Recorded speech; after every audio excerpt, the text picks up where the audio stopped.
Good evening students. Today we'll learn present perfect tense और बाकी जो दो टेंसेस की वीडियो बनी थी उम्मीद है वो आपको समझ भी आए होंगे और आपने प्रैक्टिस भी की होगी।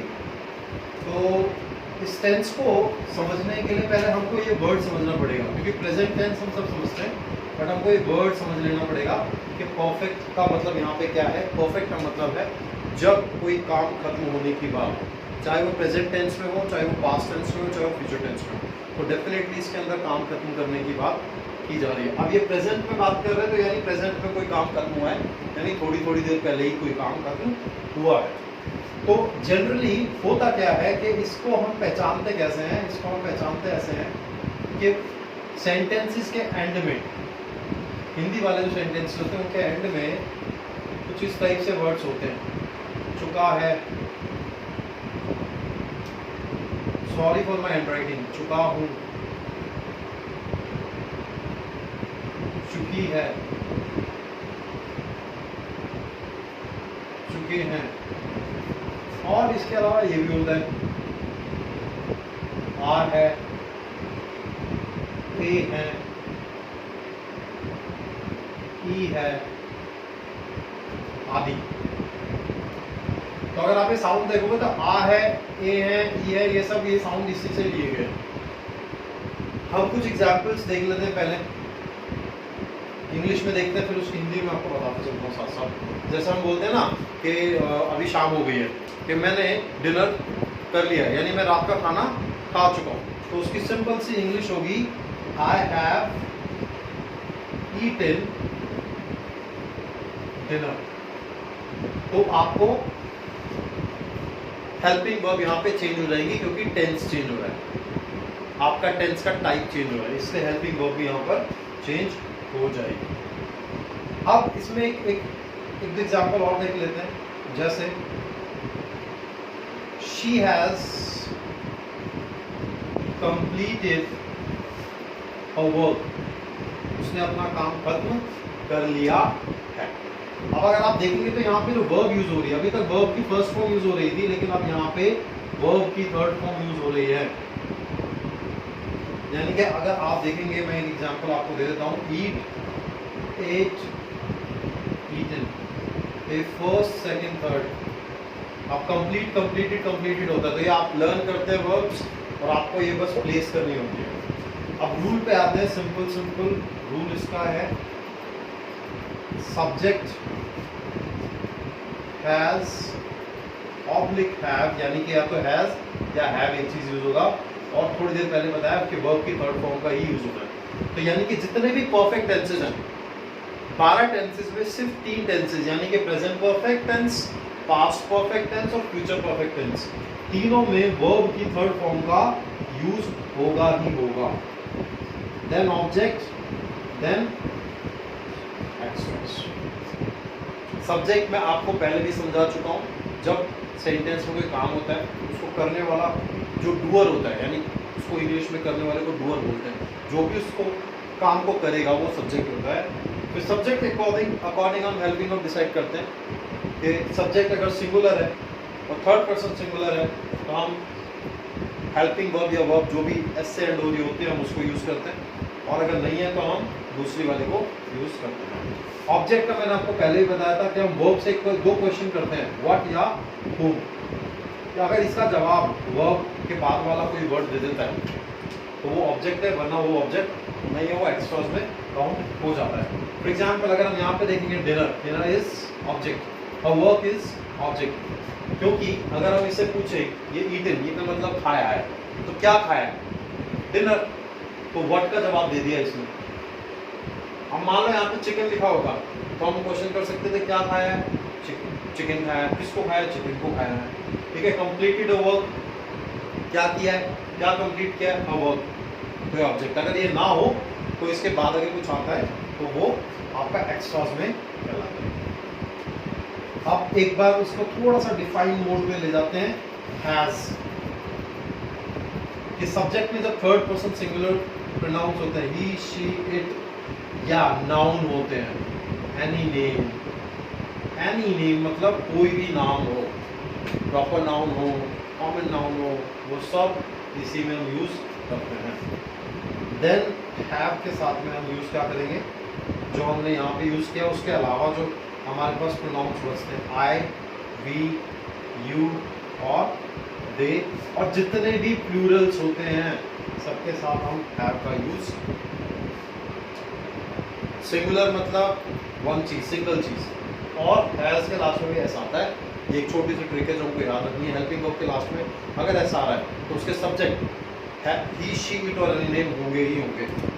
एक आध चीज़ प्लस माइनस प्लस हो सकती है, माइनस नहीं होती। ही, शी, इट और एनी नेम तो ज़रूर होगा ही। तो आपको इस चीज़ का ध्यान रखना है। उम्मीद है आपको ये चीज़ समझ आ गई होगी। अब हम कुछ एग्जाम्पल्स लेते हैं। ये तो पॉजिटिव का था।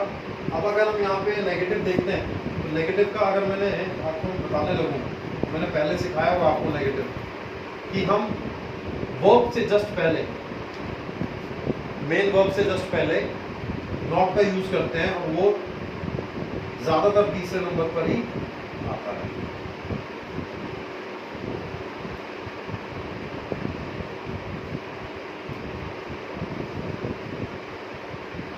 एक्स्ट्रास को मैं यहाँ पे शॉर्ट में लिख देता हूँ। एक एग्जांपल ले लेते हैं यहाँ पर,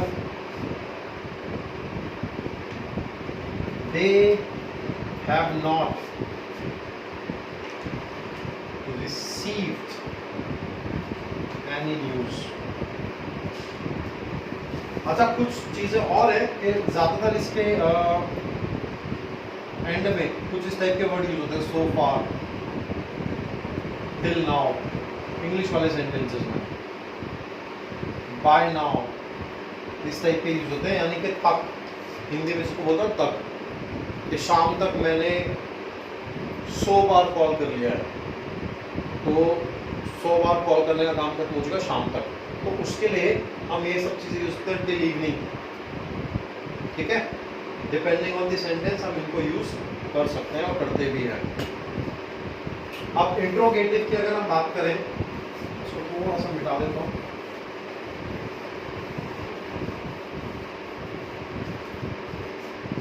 जब इंटरोगेटिव सेंटेंसेस हम बनाते हैं, यानी क्वेश्चन वाले सेंटेंसेस, तो हम हेल्पिंग वर्ब को आगे रखते हैं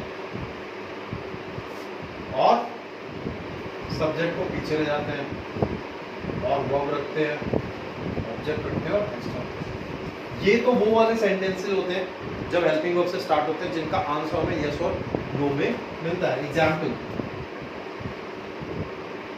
हैज ही वॉच्ड सिंघम, क्या उसने सिंघम देख ली है। और ये हेल्पिंग वर्ब भी डिसाइड करके बताते हैं कि ये प्रेजेंट में काम खत्म हुआ है कि पास्ट में। यहाँ पे हैज की जगह हैड लग जाएगा तो पास्ट में हो जाएगा, सिंपल एज दैट। अब क्या उसने सिंघम देख लिया, इसका जवाब या तो हाँ में मिलेगा या ना में मिलेगा, कोई कॉम्प्लिकेशन है ही नहीं, इसलिए हेल्पिंग वर्ब से स्टार्ट होगा। जब आपके क्वेश्चन का जवाब हाँ ना में ना मिले तो वो हमेशा WH से स्टार्ट होता है। जैसे What have you made in dinner, तुमने डिनर में क्या बनाया है। तो ये क्या जो है यहाँ पे, आप इसका जवाब हाँ ना में नहीं दे सकते, आपको बताना पड़ेगा, स्पेसिफाई करना पड़ेगा कि डिनर में क्या बनाया। अगर हाँ ना में दे पाते तो हेल्पिंग वर्ब से स्टार्ट होता है, ये लगाने की जरूरत नहीं। ठीक है, अब मैं, ये तो थे रूल्स कुछ एग्जाम्पल्स के साथ में। अब मैं आपको लगभग 2-3 एग्जाम्पल दूंगा, पॉजिटिव के ट्रांसलेशन के, नेगेटिव के ट्रांसलेशन के और इंट्रोगेटिव के ट्रांसलेशन के। आओ देखते हैं और सीखते हैं।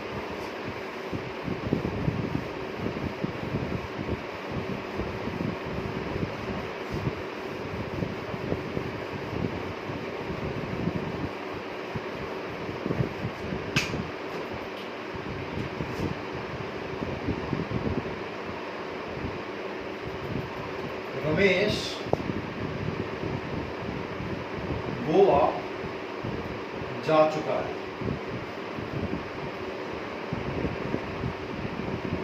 Ramesh has gone to Goa. क्योंकि रमेश थर्ड पर्सन सिंगुलर है, हमने हेल्पिंग वर्ब एस से एंड होने वाली यूज की है। उन्होंने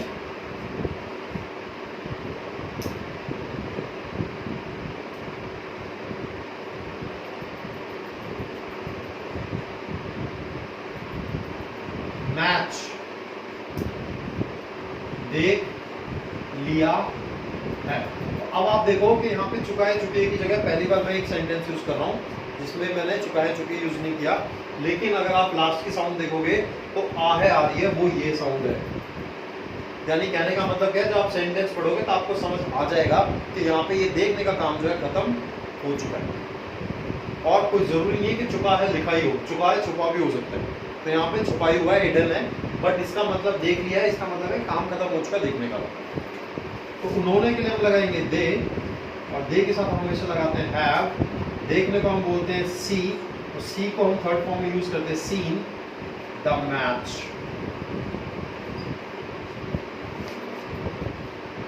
तो ये है आपके पॉजिटिव के सेंटेंसेस। अब हम बात करते हैं नेगेटिव के। नेगेटिव के लिए हम क्या यूज करेंगे? तुमने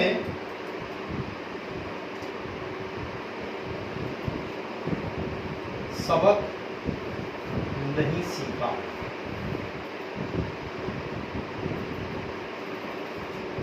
यू के साथ है, जैसे कि मैंने बताया था कि तीसरे नंबर पर नॉट लगता है तो हम नॉट लगा रहे हैं। You have not learn.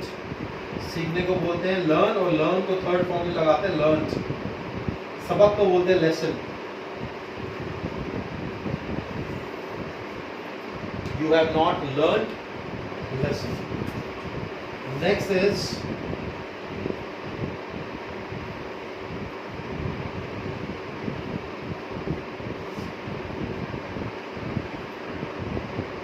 हर्ष ने अभी तक व्यायाम नहीं किया है। तो अगेन डिनोट हो रहा है clear clear. Harsh has not, व्यायाम करने को बोलते हैं टेक एक्सरसाइज। तो टेक को हम टेकन बनाएंगे और एक्सरसाइज को हम एज इट इज छोड़ेंगे। यहाँ पे एक्सरसाइज नाउन का काम कर रहे हैं, टेकन एक्सरसाइज और एडवर्ब का भी काम कर रहे हैं।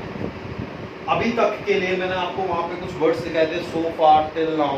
तो आप यहाँ पे टिल नाउ का भी यूज कर सकते हैं, सो फार का भी यूज कर सकते हैं।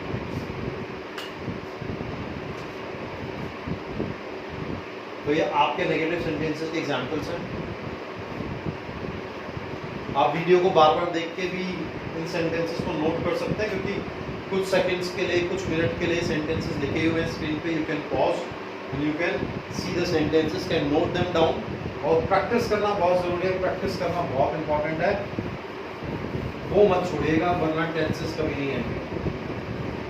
It's all about practice. जितनी आप प्रैक्टिस करेंगे उतने ही आप टेंसेस के क्लोज जाएंगे, टेंसेस आपके माइंड से कभी जाने वाला नहीं होगा। अब हम करते हैं इंट्रोगेटिव सेंटेंसेस। इसके 4 सेंटेंस करेंगे, WH वाले भी और सिंपल यस नो वाले भी। क्या हम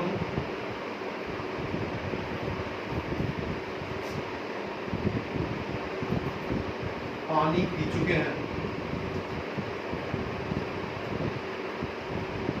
तो यस नो का आंसर है सिंपल सिंपल। हम सब्जेक्ट के अकॉर्डिंग वर्ब चूज करेंगे। हमको बोलते हैं वी के अकॉर्डिंग आएगा have we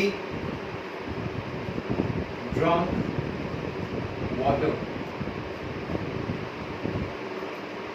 is that understood? Simple सा है, क्योंकि हेल्पिंग वर्ब से स्टार्ट करना है। इससे हमें कैसे पता चला कि यस नो में हमने सेंटेंस पढ़ा, इसका आंसर यस नो में ही होना है। एक यस नो वाला और देख लेते हैं।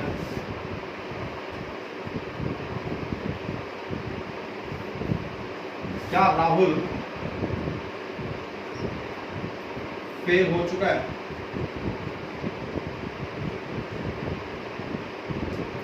तो अगेन यस नो का आंसर, यस नो का आंसर मिलेगा और हम सब्जेक्ट के अकॉर्डिंग अपनी हेल्पिंग वर्ब चूज कर चुके हैं। Has Rahul failed?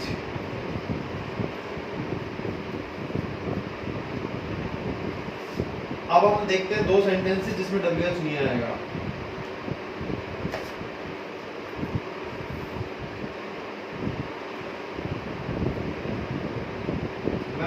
कितना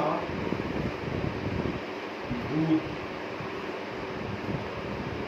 पी चुका हूं, मैं अब तक लगा देता हूं। ठीक है, अब इसका आंसर कितना का आंसर आप यस नो में नहीं दे सकते, कितने दूध को हम इकट्ठा लिखेंगे। अब क्योंकि दूध जो है वो काउंटेबल नाउन नहीं है, मेजरेबल है, नाप सकते हैं लेकिन काउंट नहीं कर सकते हैं। तो जिसको हम काउंट नहीं करते या नहीं कर सकते उसके लिए, उस क्वेश्चन के लिए हम लगाते हैं हाउ मच। हाउ मच इसको पूरा इकट्ठा हमें लिखना है, हाउ मच मिल्क। अब हेल्पिंग वर्ब लगेगी मैं के अकॉर्डिंग, आई के अकॉर्डिंग, और वो लगती है हैव। आई ड्रंक, हमने ये वर्ब लगा दी। अब तक के लिए मैं बोलूंगा बाय नाउ या टिल नाउ, कुछ भी यूज कर सकते हैं। Hopefully it is clearly understood to you. अब हम एक एग्जांपल और लेते हैं। अच्छा, एक चीज और है कि देखो मैं बहुत इसको स्पीड से बना रहा हूँ, लेकिन अगर आप देखोगे तो मैं इसमें टेक्निक वही अपना रहा हूँ कि मैंने पहले टेंस पहचाना, काम खत्म हो रहा है, और इसमें फिर देखा कि सेंटेंस पॉजिटिव है, नेगेटिव है कि इंट्रोगेटिव है। क्वेश्चन पढ़ते ही मुझे समझ आ गया इंट्रोगेटिव है। अब इंट्रोगेटिव के दो टाइप होते हैं, तो मैंने क्वेश्चन को दोबारा पढ़ा, सेंटेंस को दोबारा पढ़ा, इसका आंसर मुझे यस नो में नहीं मिला, तो मैं समझ गया कि ये हेल्पिंग वर्ब से स्टार्ट नहीं होगा, डब्ल्यूएच वाले से स्टार्ट होगा। तो कितना दूध, कितने दूध को मैंने थोड़ी देर पहले बताया कि हाउ मच मिल्क हम लिखेंगे। अगर यहाँ पे कितना दूध की जगह अगर ना यहाँ पे ऐसा होता ना कितने ग्लास दूध पी चुका हूँ, तो ग्लास दूध को हम काउंट कर सकते हैं, 2 ग्लास 3 ग्लास। तो यहाँ पे हाउ मच की जगह पे हाउ मैनी मैं इजीली लगा देता हूँ। सॉरी, अब हम एक सेंटेंस और देखते हैं। उसने कहाँ जाने की योजना बनाई।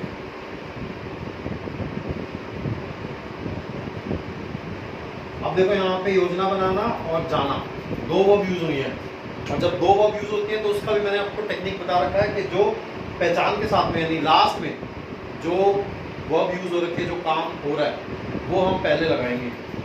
तो अब हम देखते हैं यहाँ पे कहाँ की इंग्लिश क्या होती है, वेयर।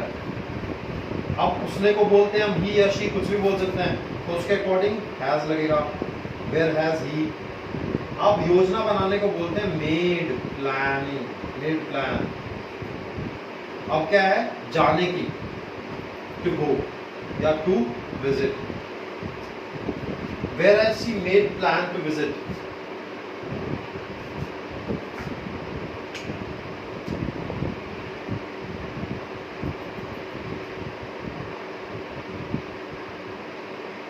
एक्चुअली थोड़ा कॉम्प्लिकेटेड सेंटेंस हो गया।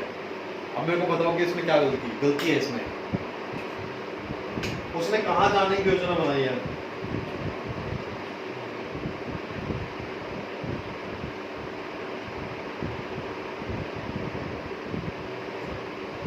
यहाँ पे हम मेड प्लान नहीं लगाएंगे, यहाँ पे हम प्लान लगाएंगे सिर्फ। Where has he plan to visit. और यहाँ पे आप विजिट की जगह गो भी यूज कर सकते हो, चॉइस इज योर्स।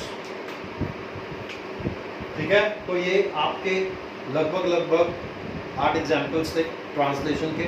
उससे पहले जो सेंटेंस हमने यूज़ किए उसकी हिंदी मैंने साथ साथ बताई है, आपको रूल बताया है, दोबारा से रिवाइज कराया है। जिनको रूल अभी यहाँ समझ नहीं आया वो मेरी फर्स्ट सेकंड वीडियो देख लेंगे टेंसेस की, उनको वो क्लियर इजीली हो जाएगा। और ये बहुत सिंपल सा तरीका है, और एक्सपीरियंस के बाद में चीज़ें पता चलती हैं कि बतानी कैसे, क्योंकि ये बुक्स में जनरली मेंशन नहीं होती। जो मैं बता रहा हूँ आपको थोड़ी देर पहले ही बताया कि नॉट हमेशा 3rd नंबर पे आता है, यानी वर्ब से पहले आता है, हेल्पिंग वर्ब के बाद आता है। ये सब चीज़ें कोई बुक नहीं बताती है, लेकिन आप एक्सपीरियंस से सीखते हैं, समझने के लिए, याद रखने के लिए। तो जैसे हिंदुस्तानी होने के नाते हमको मैंने पहले हिंदी सीखी, उसी से इंग्लिश सीखी, तो वही तरीका है। जिस तरीके से मैंने सीखी और जिस तरीके से मैंने समझा इसको, उसी तरीके से मैं आपको प्रेजेंट कर रहा हूँ। उम्मीद है आपको समझ आएगा। Thank you so much, have a nice day.